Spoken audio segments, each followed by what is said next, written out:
The real reason why the pharmaceutical industry is spending far more on television advertising than anyone else, Michael Snyder reports.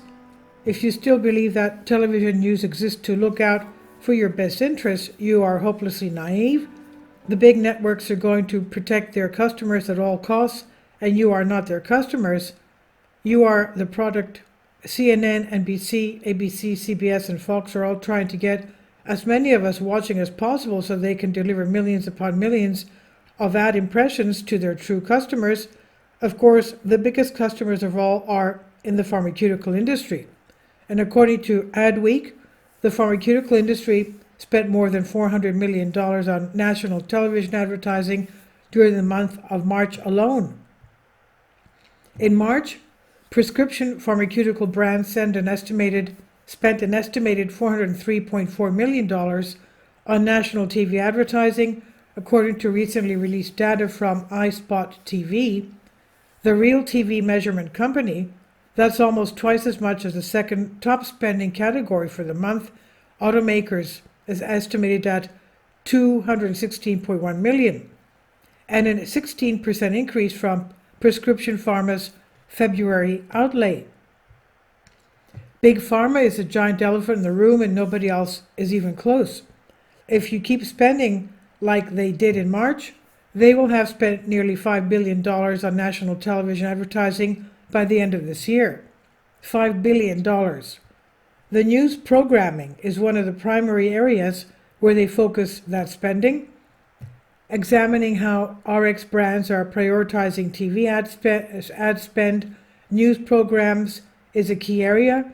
Combined, the pharma industry spent nearly $15 million advertising during ABC World News Tonight with David Muir in March, generating 986.7 million TV ad impressions.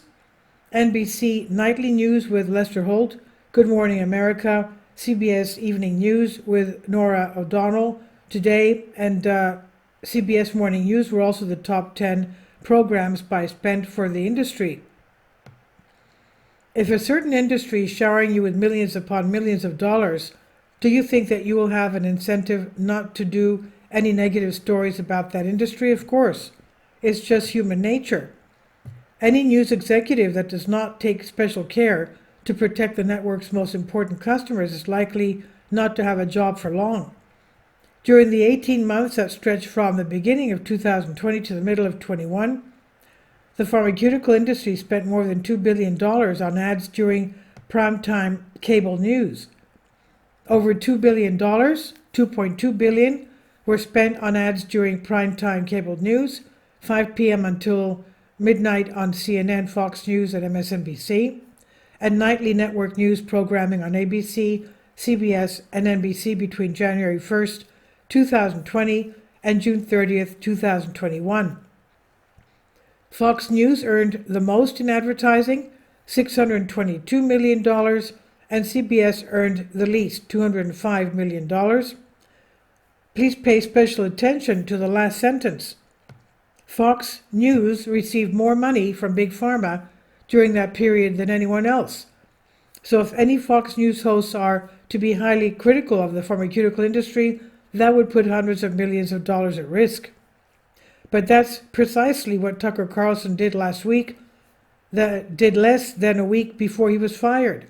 He delivered a blistering monologue in which he revealed the truth about the damage the industry is doing and the influence that it has over big news networks. Personally, I believe that this is one of the primary reasons why he was fired, but because the executives of Fox News will never ever admit this. No matter how popular you are, you simply are not allowed to threaten a gravy train. There is just way too much money at stake, and according to the study that was recently conducted at the Johns Hopkins Bloomberg School of Public Health, much of the money that's being spent is used to promote drugs, quote, with low added benefit, end quote. A new study led by researchers at the Johns Hopkins Bloomberg School of Public Health found that the share of promotional spending allocated to consumer advertising was on average 14.3% points higher for drugs with low added benefit compared to drugs with high added benefit. The analysis also revealed that the majority, 68% or 92 of the 135 drugs included in the analysis of the top-selling prescription drugs sold in 2020 were rated as offering low added benefit. The U.S. does not currently assess prescription drugs for comparative effectiveness. The researchers based their ratings categories on France and Canada's ratings of same prescription drugs sold to the U.S. in the U.S., some under different brand names. In other words, a lot of these drugs are not even that beneficial, but that is not what matters. What matters is getting people hooked on the drug so that the profits keep rolling in. And if you want to get rich, the pharmaceutical industry is a great place to do it. Just consider the CEO of Moderna. He made nearly $400 billion last year. Stefan Bancel, chief executive of Moderna, had a good year in 2022, exercising stock options and netting him nearly $393 million. The company decided his pay was not good enough. The Cambridge, Mass-based biotech, known for its life-saving coronavirus vaccine, raised his salary last year by 50% to $1.5 million and increased his target cash bonus, according to a March securities filing. Bancel, 50 years old, said he's donating the proceeds of stock sales to charity. He owns stock worth at least $2.8 billion, yes, as of the end of last year, had additional stock-based compensation valued at $1.7 billion, yes.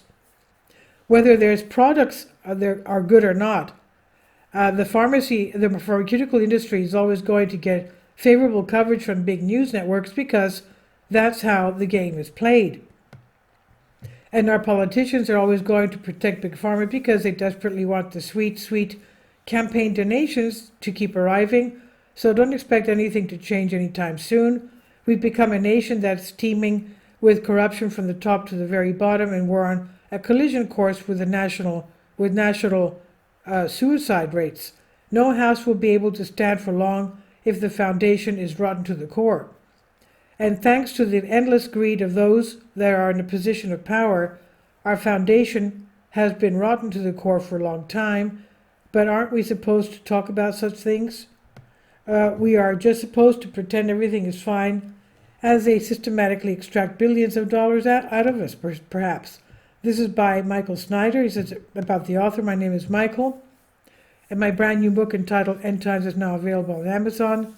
In addition to my new book, I've written 6 other books available on Amazon, including 7-Year Apocalypse, Lost Prophecies of the Future of America, The Beginning of the End, and Living a Life That Really Matters.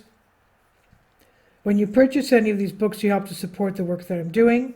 And one way that you can really help is by sending copies as gifts to family and friends. Time is short, and I need help getting these warnings into the hands of as many people as possible. And I've also started a brand new Substack newsletter. I encourage you to subscribe so that you won't miss any of the latest updates.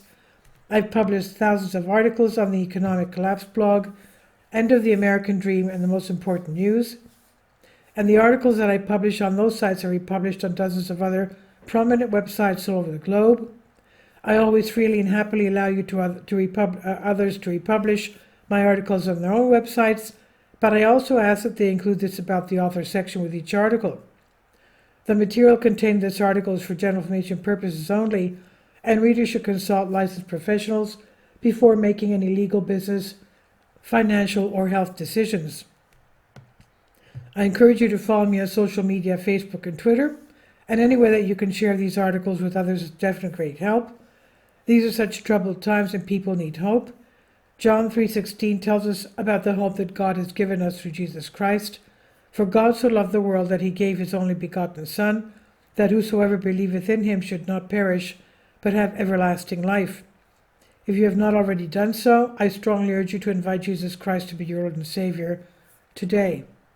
And this is on End of the American Dream by Michael Snyder. Please leave your comments, and thank you for your support. Kindly support my Patreon account. The daily posts are 5 videos daily, and they are totally different from what I have on my YouTube channel. Thank you so much for your support and that you find all my content so interesting. You'll find the Patreon account details in the description box below.